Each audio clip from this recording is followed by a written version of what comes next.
Okay, so the yan is 64. Antique gold. And then this one is an antique silver. There, okay. Without your gray hair, this is what gold looks like. And then this is what silver looks like. Is one of the factors to consider kasi when doing someone's color analysis is your original hair color. So I need to cover it kasi this isn't your original hair color. Pero when you were younger, did you have really black hair? Yes, it was black. So this is called a color fan. So this is what a really warm skin tone would look like. We're gonna go cooler as we go. We're gonna go cooler. We're getting closer. Cooler. And then how I do it, if theoretically, if we've seen that the silver one looks better on you, I skip to the last one. So you can see the difference. So this is still warm, right? Oh, tingnan mo ha.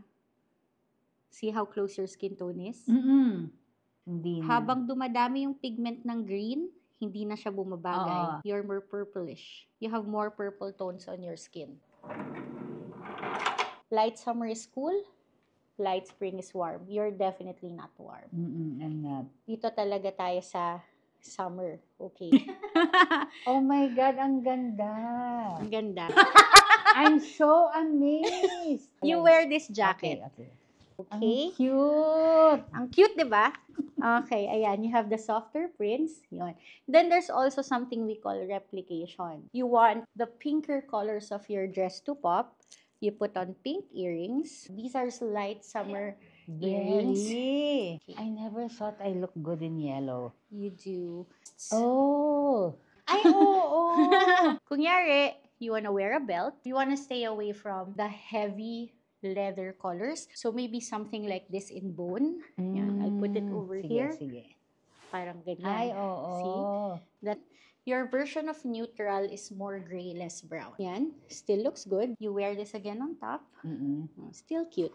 Gray and pink instead of wearing brown or khaki. You wear this. What a nice coat. I love this coat. I love that color, lilac. Pwede ba? Oh, You cute! can totally be a stylist.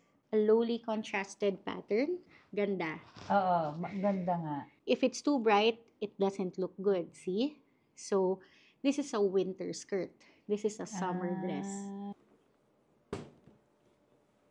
Oh, careful where your brush is going para hindi siya kumalat. Go ahead and choose your foundation shade. Oh, that matches you better. Disappears.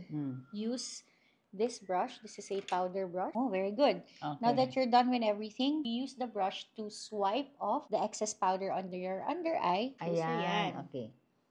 Nafe-feel mo? Oo. Okay. The brows make a difference. It does. Kulang pa ba? Hindi mo pwedeng baliktad. Back combing. Oo. In your next class, we're gonna teach you to brow map. So, hoping that we could like try to fix the symmetry problem. Ganyan. So that that Okay. area is stretched.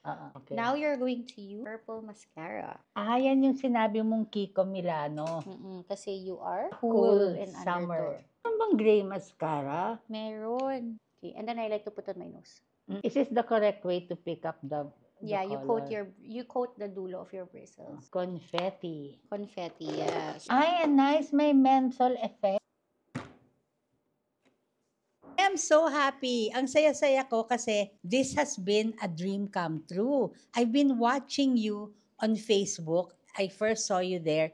And then I get so mesmerized by the way you teach makeup and the way you apply it so effortlessly that I've always wanted to learn how to put on makeup the right way because I believe that it takes 1/2 of a second to make a first impression and the first thing that people will see are, aminin natin, it's really our face. And because you're in sales, you're still in sales, right? Yes, I am. At 64, At yes. 64. Yes. So it really matters how we look like. Exactly. Because if I go out barefaced, I don't think I will get appointments or close sales. When you look good, you feel good. So when you feel good, you do good.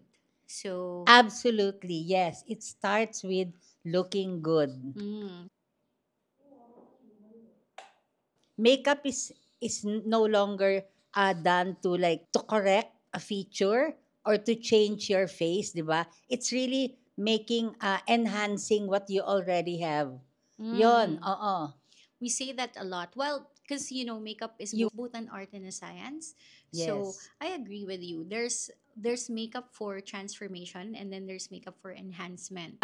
Less is more. So if you notice, I was quite too light in applying colors. But then now I'll do things differently, the way you taught me today. Yeah.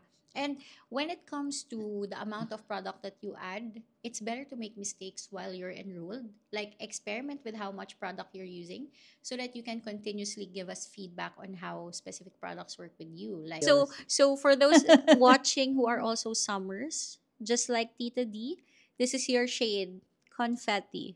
Yes, Yan. Oh, let confetti. me just take this opportunity to thank all the brands that send us products because that's how our students are able to try and test different colors. Okay. Any last words? Okay, makeup is the quickest way to change your look and to enhance your mood. So experiment, don't be afraid.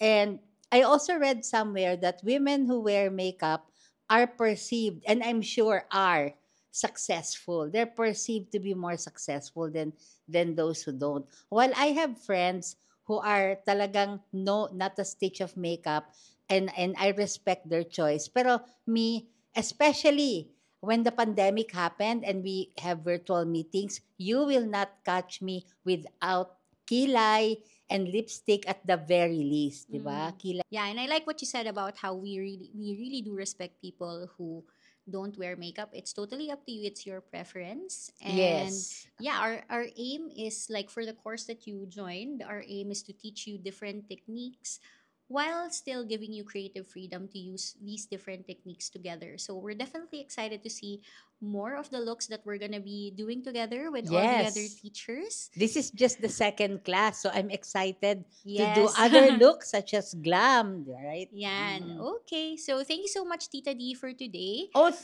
I'm the one grateful, Abby.